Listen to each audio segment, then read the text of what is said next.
Hi, my name is SaiqaKhan, and I am a mother, wife, and surgeon. My daughter Remy was born with a very rare genetic syndrome called Mowat-Wilson syndrome, and she's also the only one in the world with her special findings and constellation of symptoms, including visual impairment and choanal atresia, which is where the nasal passageway is closed. So I would like to pick up where I left off with the last video, where I was describing one night where we were having a really hard time helping Remy breathe.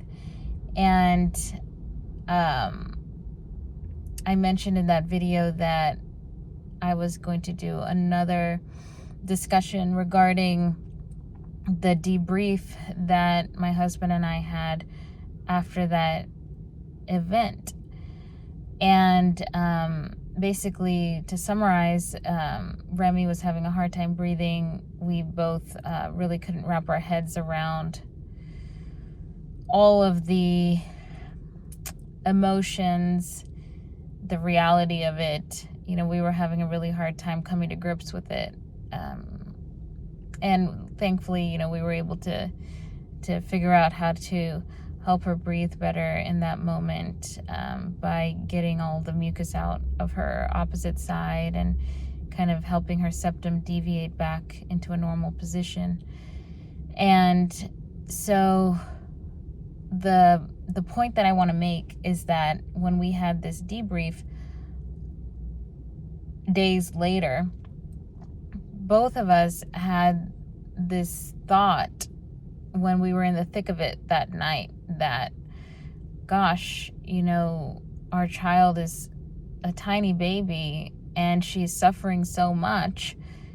Is she better off dead? You know, why is she having to suffer so much? And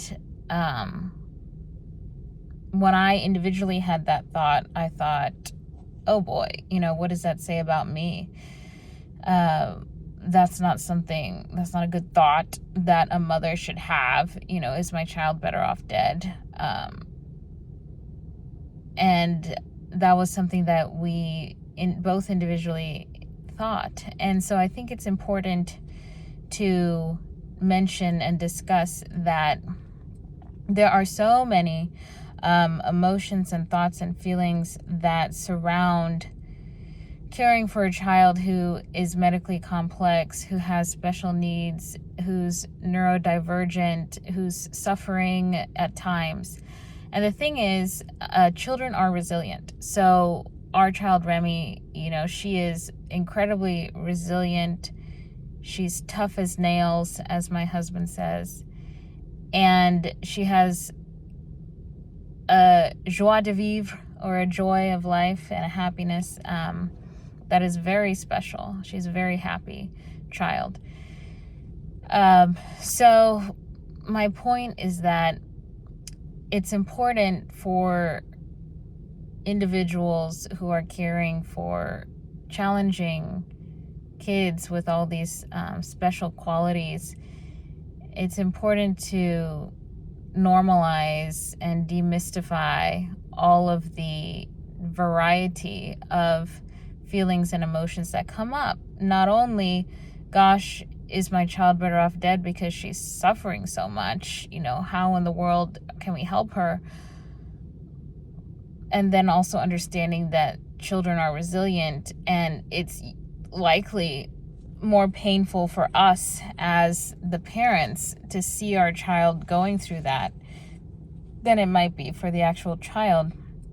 And also, you know, there are feelings of rejecting the reality, coming to terms with it, being in denial, not really wanting to turn your life upside down and surrender to this new life. And that's when I realized that, you know, with the diagnosis, you know, of something so surprising, life doesn't end, but a new life begins. And that starts by coming to terms with the feelings, the emotions, having awareness of what is going on within yourself, having that introspection, having those insights, and then being able to surrender not like give up, but surrender to the fact that this is a new reality. This is a new journey, a new adventure. And then continuing to tune back into what is needed, what support structure, what sort of help, internally and externally. So, having said that, I just think that there might be at least one other person out there in the world who might need to hear that, going through challenges with new diagnoses, surprises that occur with having children. And that it's not something that we need to judge ourselves for, for having very real thoughts and feelings and emotions. So that's what I wanted to say about that. In my next video, I'm going to talk specifically about the vision impairment diagnosis and what that journey looked like and is looking like. Thanks.